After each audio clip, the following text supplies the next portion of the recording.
Dumelang Baratua and welcome to the archive, where we explore the stories of artists. And a family friend was like, hey man, bring it here. Unpack their journeys. It's okay to just do.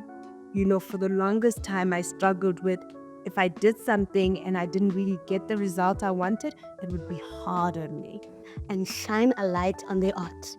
But it was always weird when you get on set how there's a clear divide from your needs, your supports, and your what we call extras, which are background artists.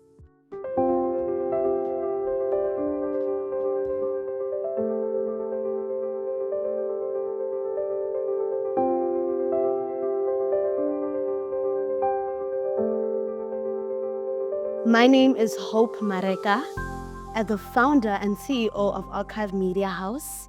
And today we have a powerhouse with us today. She is a producer, production manager, creative director, Miss Boss Lady, and one of the greatest pioneers to change the face of SA acting. Her name is Felicia Sithebe. Welcome. What a nice intro. Oh, thank you. You're deserving of the intro. You're just amazing. Okay, here at the archive, Yes. we love to identify as a home of African artists and entertainers. So I could come here and tell you your bio, but I think at home you are comfortable. So we as archive want to ask you, who is Sis Felicia?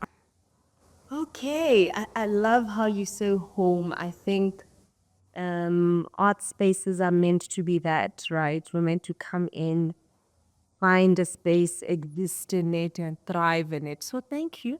I feel welcome at home. So Lina Laga Gimna Felicia Naiwa, now Sithebe because I'm married. Marake Jarat Fale. I actually come from royalty. Oh, wow. So Ratswale Limpopo, we have a strong lineage of the ZZ tree farms and the tomatoes and farming. So I think kingwanyana oi pepang oi bevang o ratang dilo tse di botse bophelo, and I'm proud to be a brown girl. I come from a family structure where my mom used to work at the toll gate. I don't know if you know that. You know the toll gate. Yeah, cool. Like how now? My mom used to work at the toll gate. Which how where? Grasne. Okay, yes. I know it. Yeah. Because I grew up in a community called Nixon Manor, which is in the Lenasia South. It's next to Lenasia South Extension 4. It's next to a settlement called Fine Town, and also not too far from Orange Palm. So I had the best of both worlds, where there was a bit of an informal settlement there, a sort of township, semi-suburb thing going on. So that was beautiful to be exposed to different people and cultures. And then my dad was retired now as a cop. So our family structure and the way it was not discipline. Like my dad was like militant, like you sit a certain way, you speak a certain way, you better present yourself a certain way.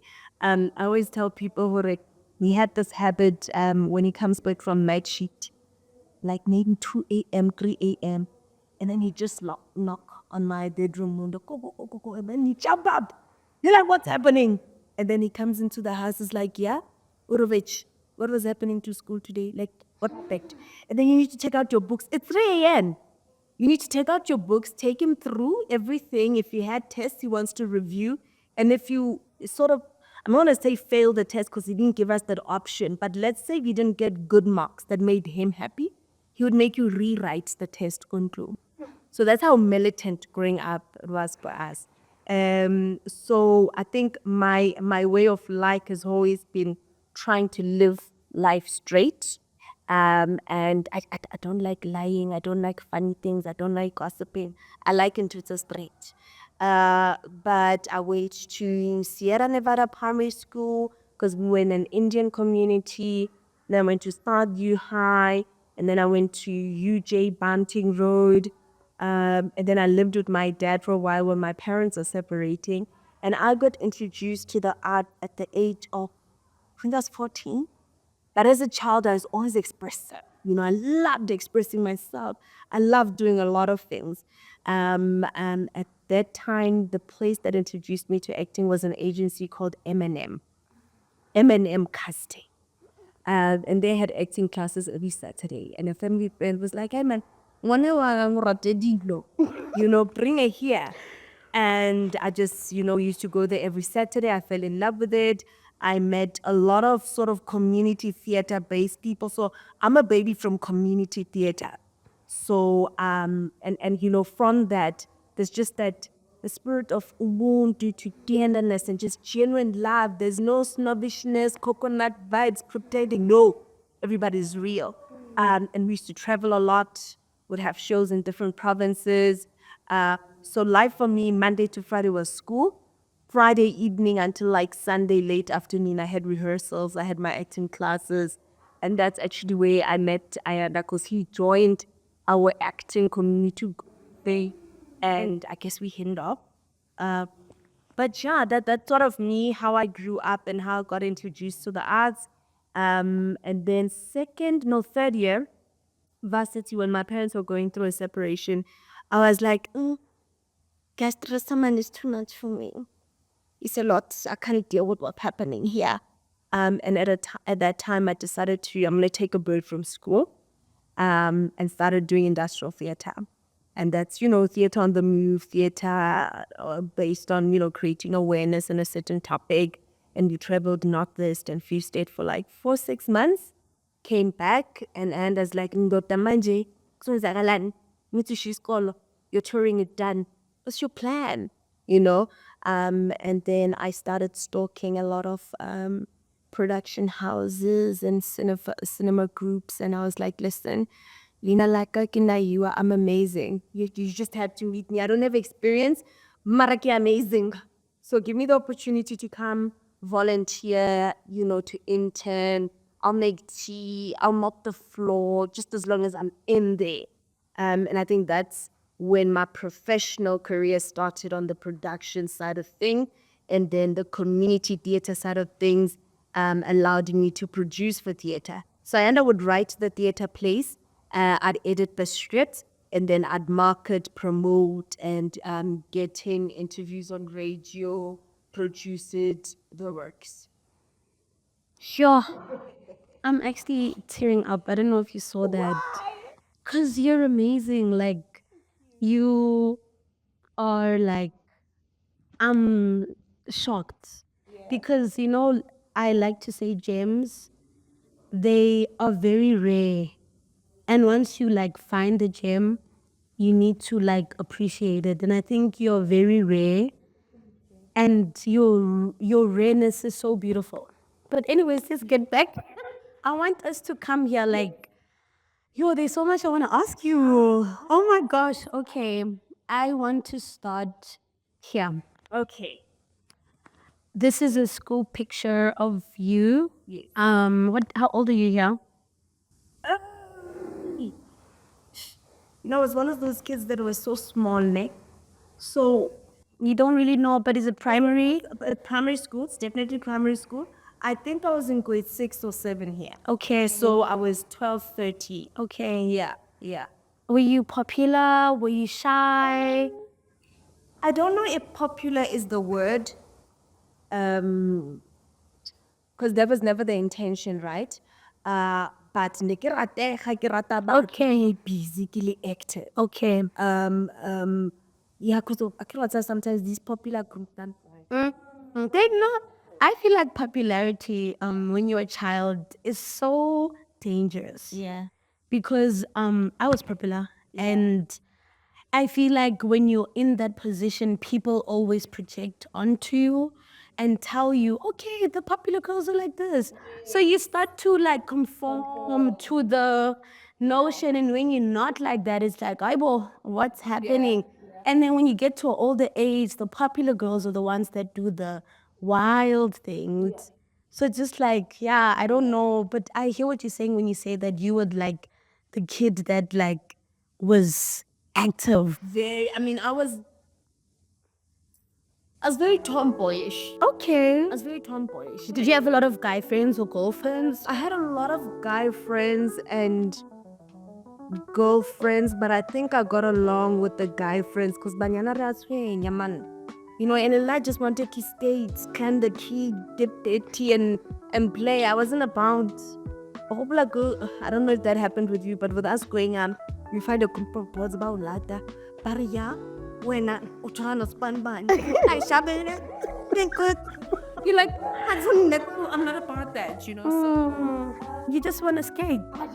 You just want to have a good time. just want to have a good time. That was always it. That was always it. I just loved being on the street with my friends.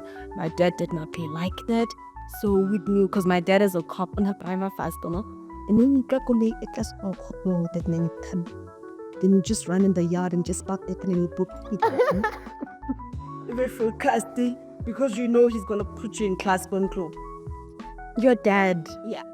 Your dad is an amazing trainer. Like, I think that people that come from military homes really come with a lot of discipline, respect, honor, and sirit.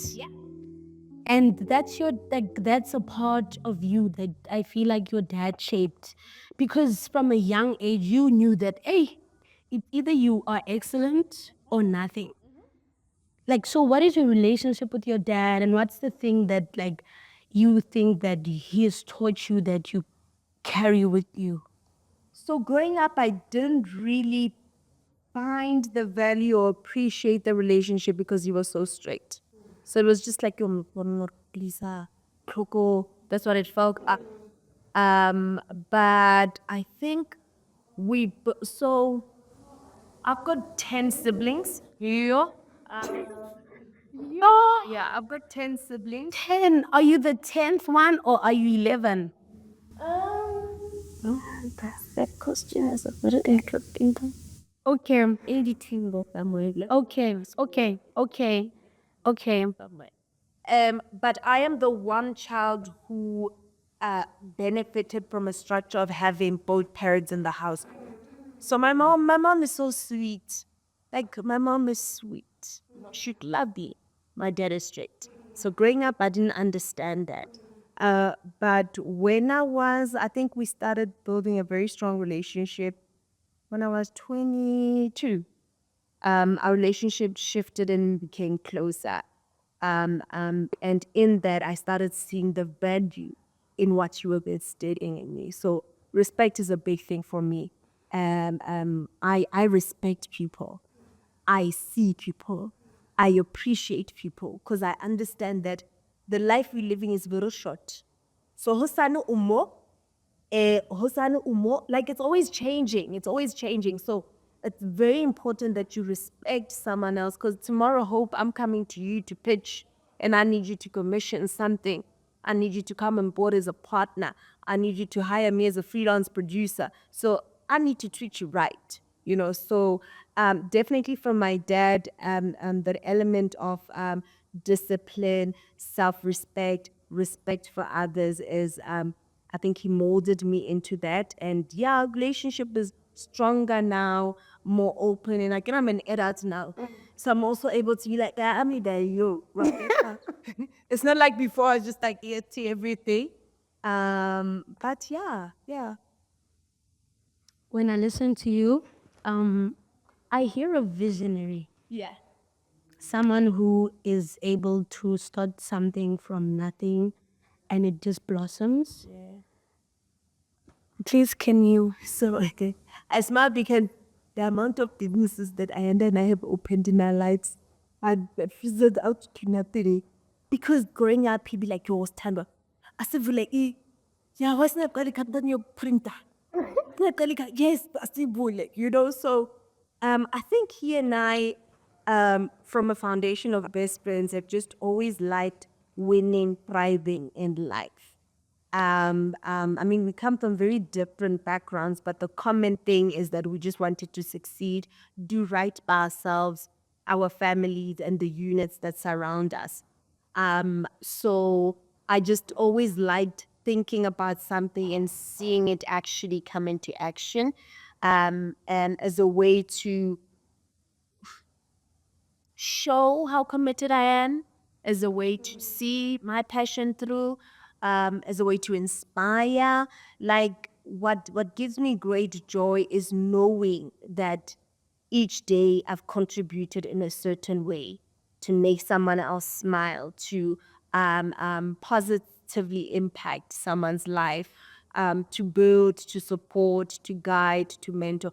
That's a big deal for me. So yes, I love creating, always coming up with crazy ideas, always seeing things beyond here, like always knowing that things are big and massive. But it took a while for me to gain that confidence that it's okay to just do. You know, for the longest time, I struggled with if I did something and I didn't really get the result I wanted, it would be hard on me. But I think in my late 20s, I realized that, you know, life is an experience. Do it, whatever it is, just do it. You know, you fail, okay, lesson learned, but you did it, you know. So I remember my prayer points changing and becoming very intentional that may God grant me with the courage to do something, to walk in the space and really speak up and not be afraid, you know. And when I did that, then things became more fun for me, you know. So I welcomed challenges, I welcomed confrontation, I welcomed new opportunities, even if I didn't know. But I would be proud of myself that ke lekile, ke entse. So yes, I've got a very buzzing, crazy, busy mind that always wants to try, do, explore, learn. Sometimes I win, sometimes I don't. And put Ayanda and you, Yeah. where does it begin? So you say you guys are best friends. Yes. And I want that, like, I want to marry my best friend. Because I feel like when you are with somebody that, okay, let me ask you, Yeah. what has that been like to be with your best friend, marry your best friend, see your best friend as the father to your kids, Yeah. and then on the other side, build an empire Yeah. with your best friend? So because ke mokerwa intention, ne? In grade 8, I already knew that my matric dance partner must be a certain way. Not by looks, but by thought and heart. Ne? Because, you know, being a late bloomer, I didn't date a lot. Like, it was like, oh, Nyana's wrong. Okay, we'll buy ice cream together. It was that kind of vibe, right? But I just always knew that if I fall in love, I sat down with God, gotta listen, Father God, ne? Me, I'm a serious girl in my life. So if I'm gonna fall for someone, He better be the one. He better be that one. he better be the one. And I remember the first time I met Ayanda, he had an afro, like he had a big afro, not these sort of bongo dreads that he had. It was like like he's got, my husband has healthy, beautiful hair, ne? Ke bathong, I own kaza bathong. Oh, nice, the man, oh, lovely, right? But especially more as a performer. So he joined us. So, because you guys started in theater together. Yeah. So he came into our community theater group, and they were performing. And I remember thinking, whoa, nah. The performance was the attraction. This person is in it and they love it. And I remember at the time, so this was in grade 9, I think. And then come grade 12, I had this cute guy, but who wasn't my life. Net. Is this Yeah. him? No. Okay. In grade 12. Okay, this is So, somebody. and I met grade 9, somewhere there. You met him in grade 9? Grade 9. Sure. We only started dating with like, yeah. Okay. So look at you and God. Oh my gosh. This is so cute. Okay, let me listen. So I've known Ayanda all of these years as a friend, right? So now here's the guy that I'm dating, instead of my matric dance Marota Ayanda. And then this guy finds out, whenever he's so close to this guy, wait. And then this guy danced me, I think 2 days before my next dance, killed, yo, wait now, what do you mean, Udambanda? I planned this with freak doll. Like I told God, bro. And I really have a pony and I'm like, and was ban. Oh my, she because and I'm drawn now. So listen, you're gonna be my matric dance partner. He's like, okay. So he had already expressed that he likes me, but being the loyal person that I am, I was like, no.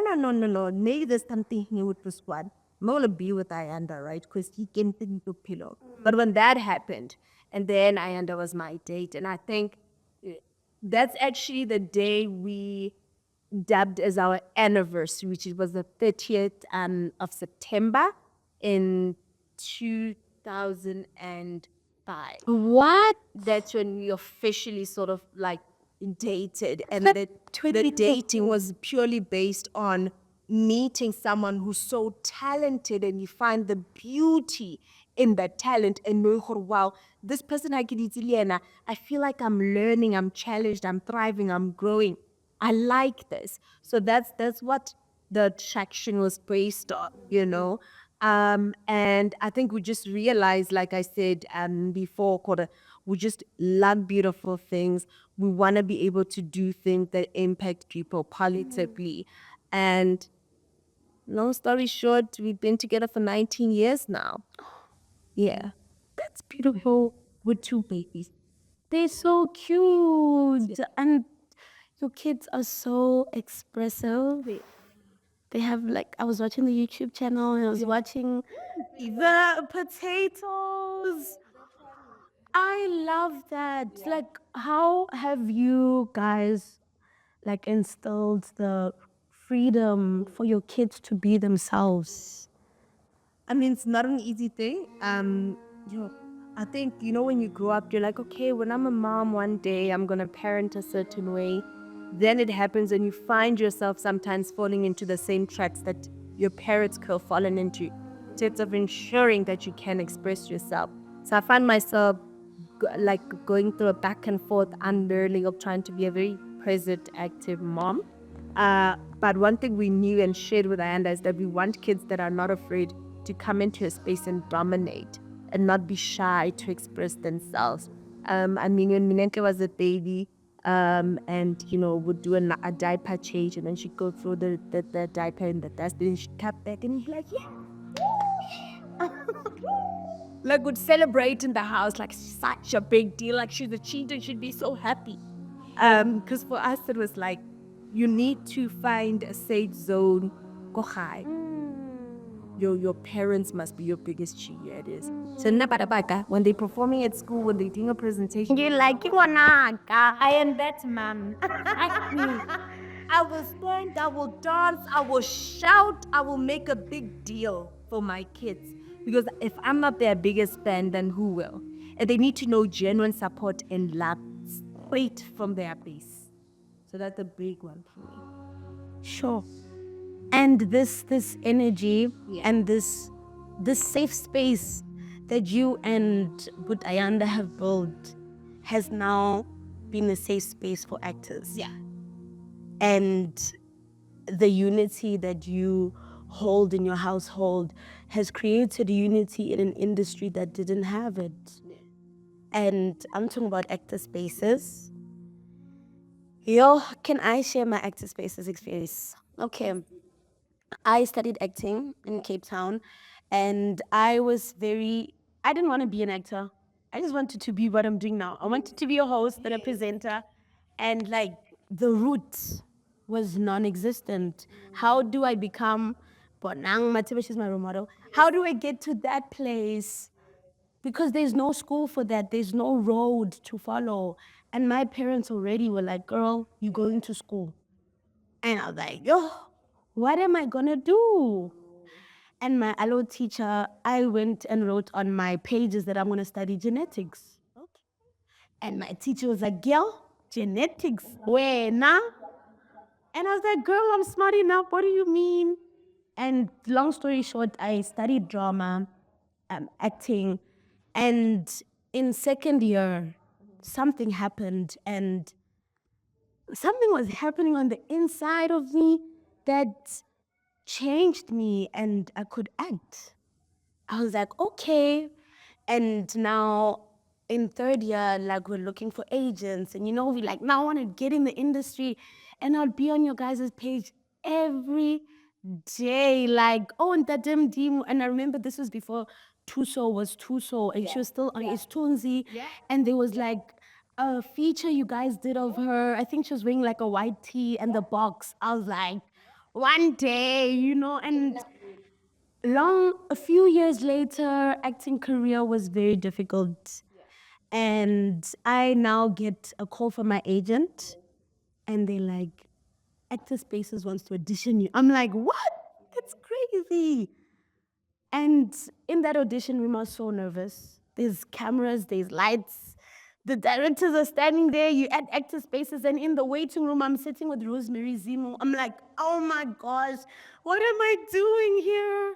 But I think everyone I've heard speak about your home for actors has just grown so much confidence. They've found a place in this big world that is so scary. Yeah. They are mentored, they're loved for, there's a community, they're educated. Like after they leave your presence, they go out in the world and they shine. And it started between you and your best friend. Yeah. Yeah. So it started so growing up, Ayanda and I we did the community theater stuff. We did some radio work as well, like radio stories we used to do for paraffin safety. Actually, across the road, there was it was called ABC Ulwazi. And every so often would go there and record paraffin safety radio stories. And then I mean, we've done in Tetam Sawawa back in the days, or Buddies and other productions. But it was always weird when you get on set how there's a clear divide from your needs, your supports, and your what we call extras, which are background artists. Ne? Axe extra. We're present, not just an extra, right? And it just always felt wrong how people are just segregated in the workspace. And we knew as kids, this doesn't feel right. This is just not right. And we were living in Germiston at the time. This was, like maybe 13 or 12 years ago. We were living in Germiston. I came back home. So, when we became adults, I was pushing a lot of the producing stuff on different production companies. And I was still pushing the theater work and teaching acting at the South African State Theater. And so each day we both go our separate ways. And then in the evening, we come back and just talk about the industry. And one day Ayanda says to me, Nav, I feel like we need to create something like that's a platform for actors that is like a digital archive of actors. Because if you go on Google and you try and read up on our actors, you're not generally going to find good stories about our actors. And there's no archive at all. Very disappointing. It's like, yeah, good shot. Love your thinking. And at the time, because of the sort of different responsibilities we had a few people coming into actor spaces and assisting on almost a partner capacity while I had to do my own producing. And you must know the industry is very small. So that means certain things you must do them very carefully and not publicly. And I think that's why for the longest of time, and now people are so excited because we're pushing this thing that Naiwa is like co-founder of Actor Spaces, because for the longest of time, I don't want to say we hid it, but it was very much under wraps because of a strategy that we had within the industry. I had to now push and thrive and lead on the producing side of things so that we come back and we benefit this entity that is this space, which was something we sat down and spoke about as a couple. Okay, what are we doing? What's our career plan and path here? Is this family unit? So I would have my daytime job, come back home, and I would update me with, okay, standard during the day, this is what I was doing. We're going to plan a shoot. this is what we're going to do. I'll jump into, I mean, we always were blessed to have different young individuals coming into the entity and sharing their greatness with us. So they'd push that during the day. In the evenings, I end up with debrief me on what has happened. Then I'm like, okay, what do you need me? Am I budgeting? Am I making the calls to the actors? What am I doing, right? So what then started as an online magazine idea or a digital hub idea then grew to this whole sort of 360. And because we come from that community theater background, we understood the importance of creating a safe space for actors to come in and thrive, right? It's not everybody that can afford to go to a formal tertiary institution, an APTA, a VEDS, or whatever, right? So it's like, what other spaces are being created for someone in Pretoria or Tembisa or Orange Farm or the Bow to come through and feel like they belong? You know, your example of sitting in an audition room with big names, we wanted to alleviate that fear because fear is a problem. Especially in the audition room, but Yeah. okay. But fear, keep tired. Okay, in life, yes. Exactly. It is. Once only fear. That means you're so afraid to go for something and claim it. Being nervous is okay because it's like that conflicting feeling, oh, I'm ready for this, but oh, I just don't even want to make a little mistake. That's okay. That's help. But fear will paralyze. That's it. By the time you walk in there, how about a do your slate? What's your name? You're like, Madam Burdick, hey, nothing comes out, right? So we wanted to create a safe space for a brown kid to come in and know that I deserve to be here. I'm valid as well. You know, I don't have to speak a certain way. I don't have to dress a certain way. My talent will speak for self, right? So then that's where we were like, okay, let's have our own classes set up from the experience we have with working with actually different organizational groups teaching the craft of acting. I have a personal passion with discipline and new development, so we knew that's my focus, right? Because as actors, hare accountable. What to wait for your agent to get you the job? What mediums are you putting in place to ensure that you're ready for that job? Beyond you graduating and getting that qualification, what other things are you doing that help you thrive? Is your space set up in a way for you to thrive? How to say, what's the first thing that you look at? You know, if you tell me right now that when you wake up in the morning, you've got a beautiful vision board there, you've got books by your bedside that speak to the craft, you've got, you meditate, you drink your water, you will open your wardrobe in an array of characters. If you're telling me that you positioned yourself like that, then definitely you're thriving and winning. But if you're telling me right now, what's in your room, ki poster ya Beyonce, njani, as an actor, njani, you know? So we wanted to create the spaces where actors will come in, but let's have the conversations that move us forward as an actor. Let's understand what it is to position yourself as an actor so that how Anna in the space, you're not intimidated. And though I'm valid and I'm paid to go in an audition and do my thing, and I'm going to get that job, right? So online magazine, classes, the classes grew further to have a junior component. So we've got classes for 6-year-old to 12-year-old. I love that. We started the teen program this year. We've got 13-year-olds to 17-year-old, and we've got what we call the senior program, which unfortunately right now only runs for 4 months. But we're in the process of accreditation so that it can run longer. But the biggest benefit for us, or rather the intention with the classes, is not to create celebrities.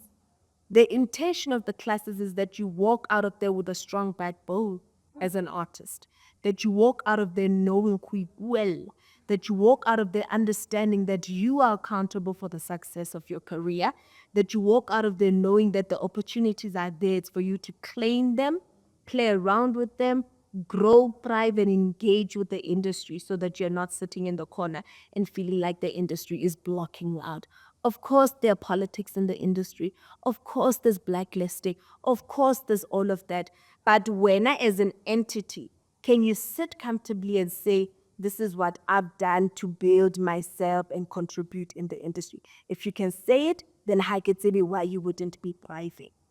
So so that was online magazine, academy side of things, and then the casting component, which has been so amazing.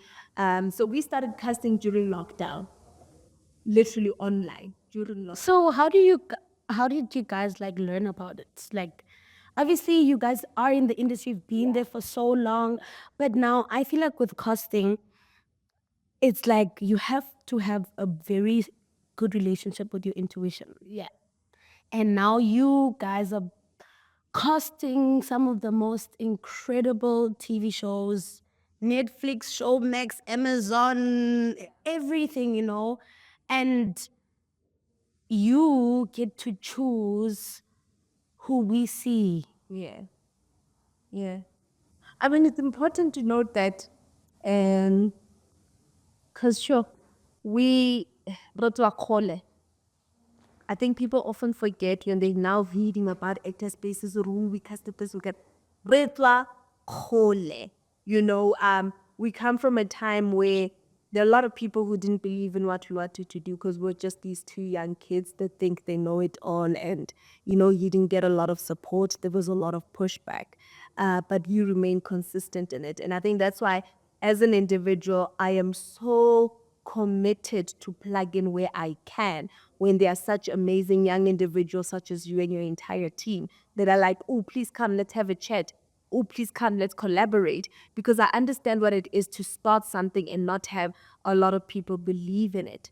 So where I'm getting at is that before the casting, God had to prepare us through all of those aspects. He had to take us through the community theater thing. He had to make us broke. He had to make us try and think of creative ways to survive and thrive, so that how these big contracts and partnerships and opportunities to cast for big platforms and streamers and channels, you're strong enough and you've got the confidence to engage le batho ba up God le kena on the Zoom meetings at aboma 8 p.m. Ke 8 p.m. ka mta kwa ke 7 a.m. Darling. Okay, how are you? Really, God has prepared us to be able to believe that as Black kids, we are valid to be in those rooms. And because of the experience of being on set and seeing how actors are treated, that is why we want to give a different auditioning experience when you come to the Actor Spaces Studios, that you should feel like a home to you.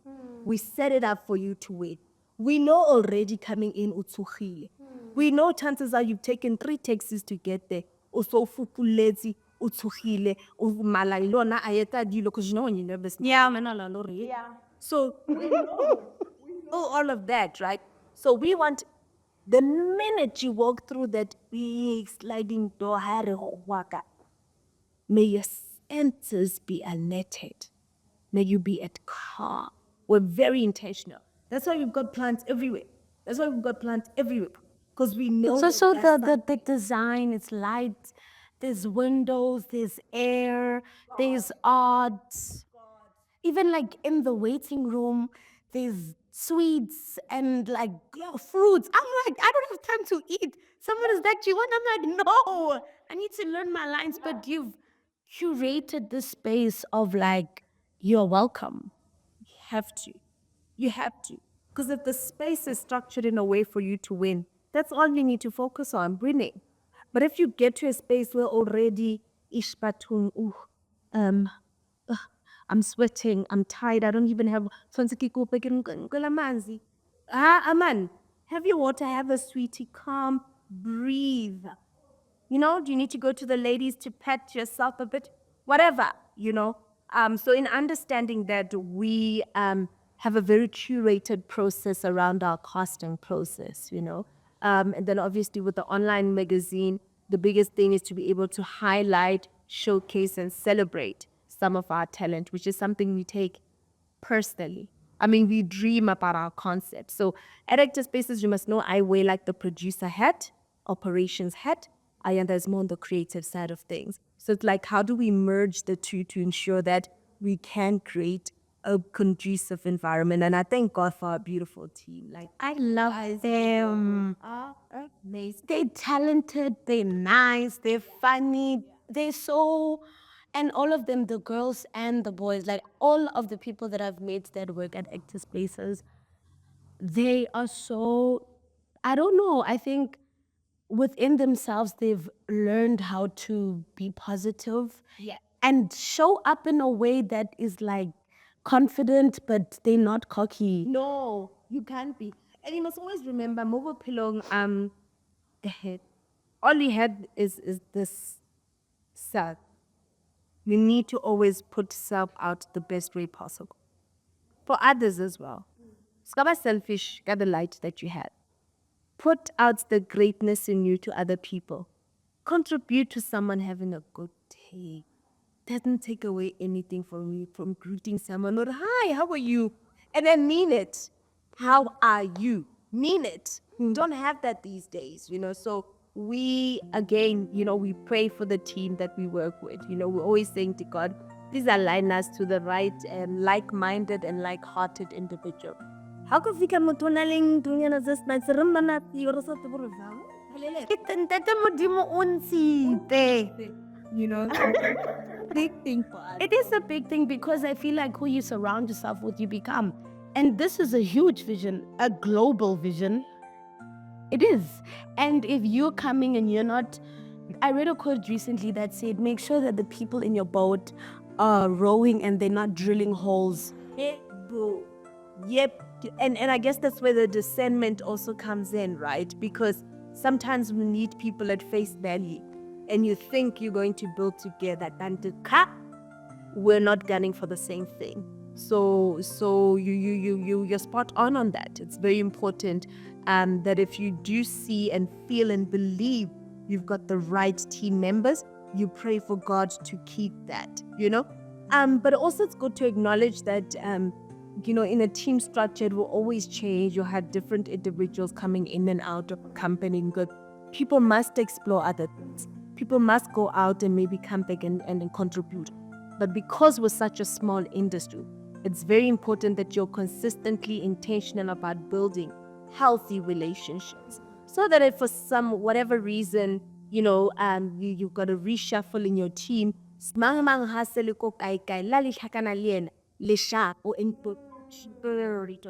Exactly. Okay, as the company is called, Yes. Archive Media House, Yes. I believe in archiving. Yes. And I think like what you're saying, people don't, I feel like in our industry, there's not a lot of like archiving. We don't have concrete evidence of our industry, whether it be books, whether it be footage, whether it be like there was a play that I was at and in Cape Town, and they wrote the play in text also. So they had different plays on that day, and all these playwriters' plays were put in a book. And they were saying, like, it was Amy Jefta and Koleka Putuma, and they were speaking about how it's important for us to archive our work and for us to have tangible proof of what has happened. Yes. And I think, like what you're saying, prior to the moment that you, and like this box, Yeah.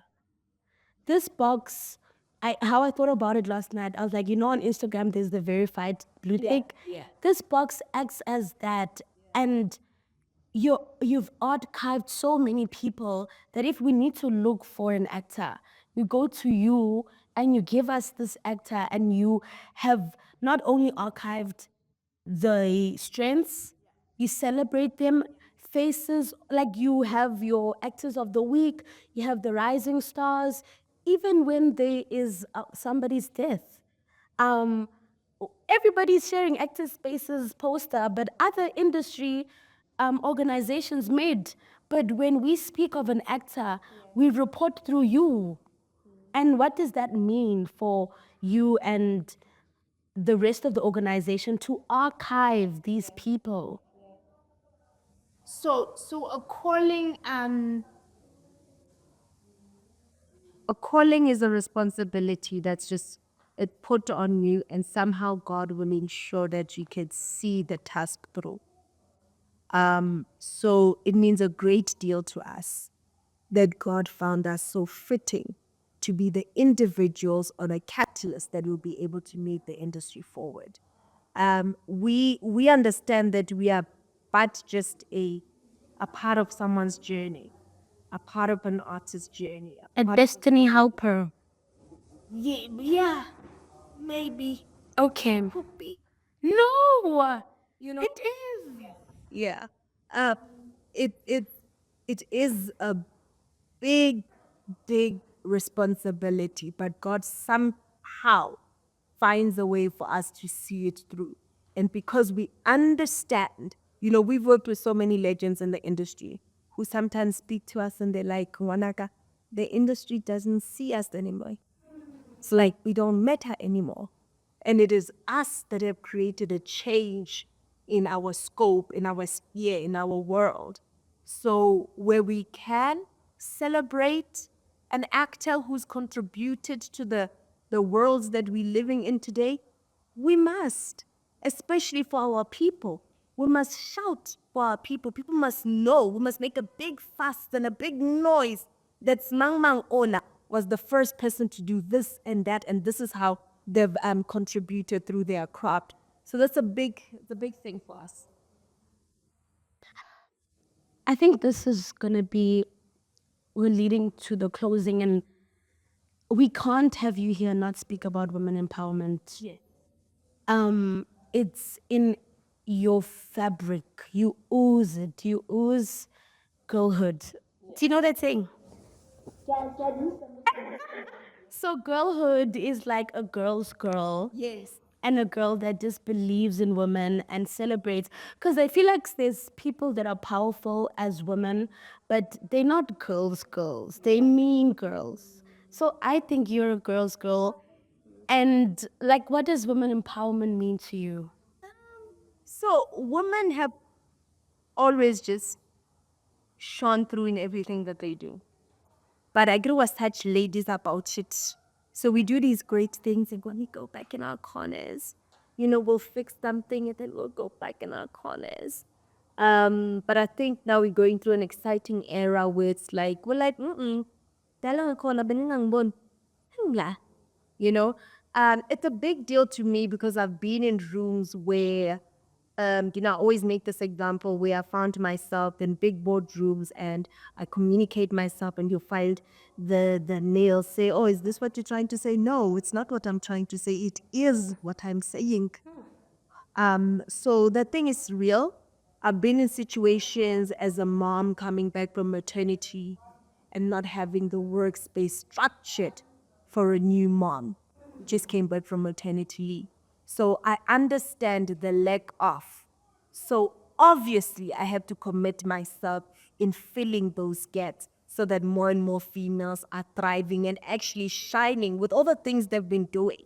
It's not a new thing. They've always been doing it, but we never put the spotlight on them. So we've got an initiative called Women Take Lead, and that started in 2019. And, we had Tasha and Sidra Smith as our headliners. Amazing. Oh, it was beautiful. And we actually hosted it at the Constitutional Hill, which was like calling, right? And it was just a day of conversation for women in the industry to engage on matters that, are close to them. So that was the first one that we did, and COVID happened, and there were just delays, and we did the second one this year in August, and that was beautiful for us. It was a big deal, but we had to sit as a team and really ask ourselves, what new thing are we going to contribute in this conversation of women in up? How do we put it in a way that actually speaks to a woman? And it's not because how kalemocha, we always have the same woman that must speak of women empowerment. It's not an array. It's not a beautiful variety of beautiful women that are going to tell you about matters that impact us. It's always going to be a selected few. And that feels lazy to me. It feels lazy that we only think a certain ladies are the ones that must represent us. No, it must be different shapes and sizes and different backgrounds and different. It can't just be one certain person. And again, you need to create the platform where women can engage. Otherwise, we're all there for the free food. Just the free food. That's valid. And the Instagram picture that I was here. But what are you leaving with? I get that. Yeah, you have to create. So we set as a team. We're like, actually, let's have a debate. Let's have strong actors in the industry sit down and tackle an emotion.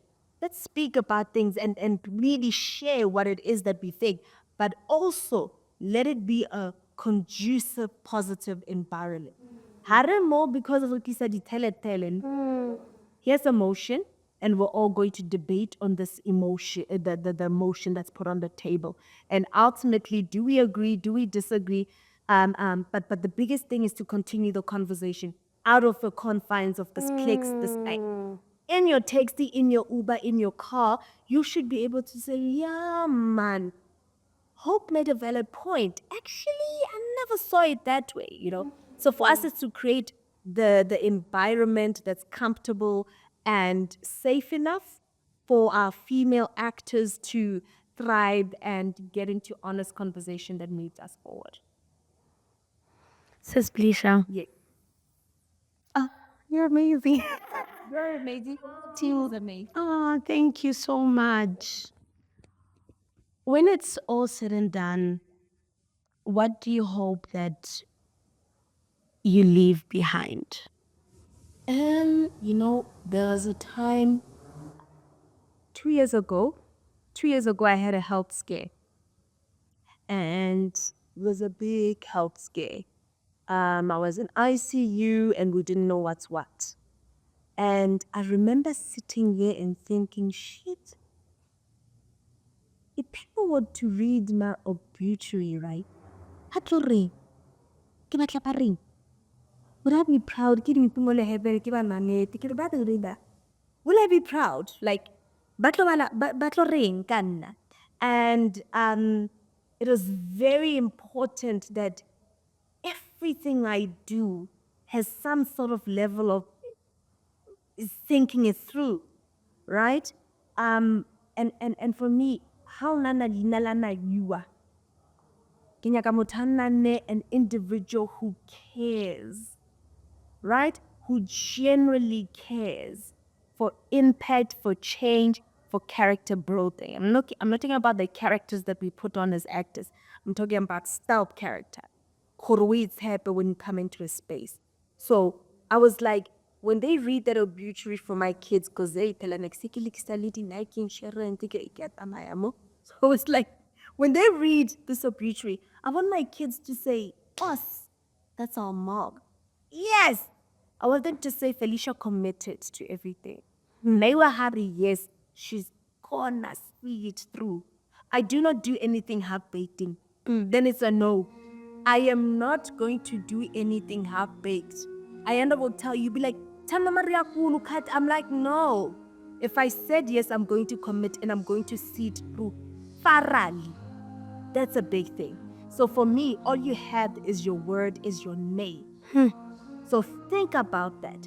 The day people had to read your picture, and I'm so sorry I'm talking about something so sad, but the day a person has to read it, ya gago e tlo read. And at that moment, I felt a bit comfortable. So if God can tonight and says, "Girl, rata mayane," I'll be like, sure, Father God, I contributed. I think I sort of. Yes, maybe kileka ita song yana kiki. I'm just a girl. That's a big thing for me. So I think we have to live like, let's be nice people. Let's be nice people. There's no need to be snub. When I go to events there, it's what's my pet peeve. It's my pet peeve. Let's be real. Are you happy to see me? Okay. Are you kissing me or not? Because there was snub. What is it? So I'm such a genuine person. This is me. I love people. I love spaces of growing, of engaging, of doing things with people. Because tomorrow I'm like, you my boss. So if I'm not nice to you today, but tomorrow I need to be nice. But yeah, live life with intention. Have a strong backbone. Brown child, you are valid. You can do it. It's scary, yes, but somebody's gotta do it. How to make a way? Yeah. Sure. That was Felicia Sithebe. an iconic queen, Mamupedi. This was incredible. I hope that you learn to take up space and for the woman to take lead. My name is Hope Mareka. We are joined by Felicia Naiwa. Thank you so much for watching this show. Like, comment, and subscribe. And we're so grateful to our sponsors, Art on Denim, Wild House Entertainment. God bless you.